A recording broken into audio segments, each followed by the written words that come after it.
नमस्कार, मैं doctor Neha Jain Lavania, ophthalmologist, JJ hospital Agra से। आज हम बात करेंगे कैटरैक्ट के बारे में। कैटरैक्ट यानी कि मोतियाबिंद, जिसमें कि हमारा जो नेचुरल लेंस होता है, जो ट्रांसपेरेंट होता है आँखों का, वो धीरे धीरे वाइट होने लगता है। जैसे इसके बहुत सारे कारण हो सकते हैं, जैसे कि सबसे कॉमन है कि एजिंग। जैसे जैसे एज बढ़ती है, जैसे हमारे बाल वाइट होते हैं, उसी तरह से हमारा लेंस भी वाइट हो सकता है। दूसरा कॉमन कारण है डायबिटीज़, जिसमें जैसे जिन पेशेंट्स की डायबिटिक पेशेंट्स की ब्लड शुगर लेवल कंटिन्यूस बढ़े रहते हैं, उसमें हाई चांसेस होते हैं कैटरैक्ट बनने के। तीसरा है जैसे ट्रॉमेटिक कैटरैक्ट भी होता है, जिसमें ट्रॉमा की वजह से, कोई चोट लगने की वजह से मोतियाबिंद हो जाता है। ये कंजेनाइटल कैटरैक्ट भी हो सकता है, जिसमें कि माँ के पेट से ही बच्चे को कैटरैक्ट आता है। और एक और इम्पॉर्टेंट कारण है इसका स्टेरॉइड अब्यूज़। जैसे कोई जो पेशेंट्स कुछ होते हैं, कुछ लोग स्टेरॉइड का यूज़ करते हैं, स्टेरॉइड लंबे समय तक लेना पड़ता है उन्हें, उसकी वजह से कैटरैक्ट बन सकता है।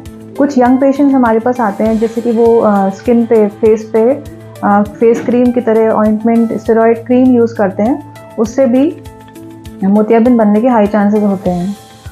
मोतियाबिंद में पेशेंट्स को जैसे सिम्टम्स आ सकते हैं, जैसे कम दिखना, और जैसे धूप में बहुत चौंध लगना, या फिर जैसे कोई भी लाइट है वो फैली दिखना, या फिर लाइट के चारों तरफ घेरा आना, ये सब सिम्टम्स हो सकते हैं। जैसे इसका एकमात्र सोल्यूशन है ऑपरेशन। कोई भी ड्रॉप ऐसी नहीं है जो इसको काट सके मोतियाबिंद को, या फिर कोई भी खाने की दवा ऐसी नहीं है जो इसे काट सके। इसका एकमात्र सोल्यूशन ऑपरेशन ही है, कैटरैक्ट सर्जरी, जिसमें कि हम इसमें जो मोतियाबिंद वाला लेंस है उसको निकाल के आर्टिफिशियल लेंस या IOL, इंट्राऑक्यूलर लेंस इम्प्लांट करते हैं। इसको दो तरीके से किया जा सकता है। एक तो होता है SICS, small incision cataract surgery, जो कि थोड़ा सा ओल्डर मेथड है। और इसमें क्या होता है कि इसमें इंसिजन लगाते हैं, चीरा जो लगता है स्मॉल इंसिजन होता है, छोटा चीरा लगता है, और इसमें लेंस को डायरेक्टली एज इट इज़ निकाला जाता है, और एक आर्टिफिशियल लेंस, रिजिड लेंस इसमें प्लेस किया जाता है। ये वैसे ओल्डर मेथड है, लेकिन कुछ जटिल केसेस में हमें ये मेथड अपनाना पड़ता है।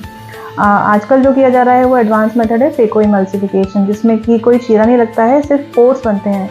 जैसे कि पेट की सर्जरी होती है, एक ओपन सर्जरी होती है, एक लैप्रोस्कोपिक सर्जरी होती है, जिसमें कि कोई चीरा नहीं लगता है। इसमें भी ऐसे ही होता है, कोई चीरा नहीं लगेगा, पोर्स बनेंगे बस, और इसमें पोर्स के थ्रू लेंस को इमल्सिफाई किया जाता है, लेंस को ब्रेक करके सक किया जाता है, और पार्ट्स में छोटे छोटे पार्ट्स में ब्रेक करके सक कर लेते हैं। और आर्टिफिशियल लेंस, फोल्डेबल लेंस चलता है, जिसमें एक सिरिंज के थ्रू फोल्ड होकर लेंस जाता है और अंदर जाके खुल जाता है।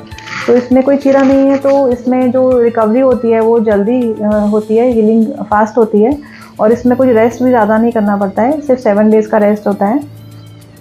और इसमें सर्जरी के बारे में कुछ मिथ्स हैं पेशेंट्स के, जैसे कि हम जैसे पेशेंट्स को एडवाइस करते हैं कि कैटरैक्ट सर्जरी करानी है, तो पेशेंट पूछता है कि क्या मैडम मोतियाबिंद पक गया है।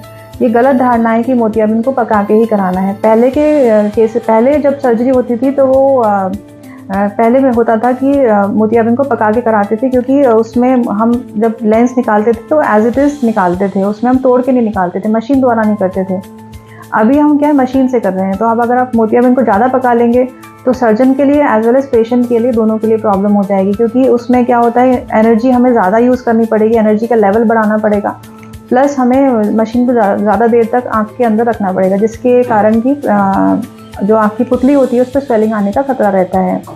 दूसरा, अगर मोतियाबिंद ज़्यादा पक जाता है तो उसका जैसे मोतियाबिंद होता है तो उसमें लेंस की सफ़ेदी के साथ साथ लेंस फूलता भी है, तो ज़्यादा फूलने की वजह से लेंस फट सकता है। मोतियाबिंद अगर फट गया, काला पानी उससे, जब लेंस अगर ज़्यादा मैच्योर हो जाता है मोतियाबिंद, तो उसका वो फटने के कारण काला पानी बन सकता है, जिसमें कि फिर रोशनी आने की उम्मीद कम हो जाती है।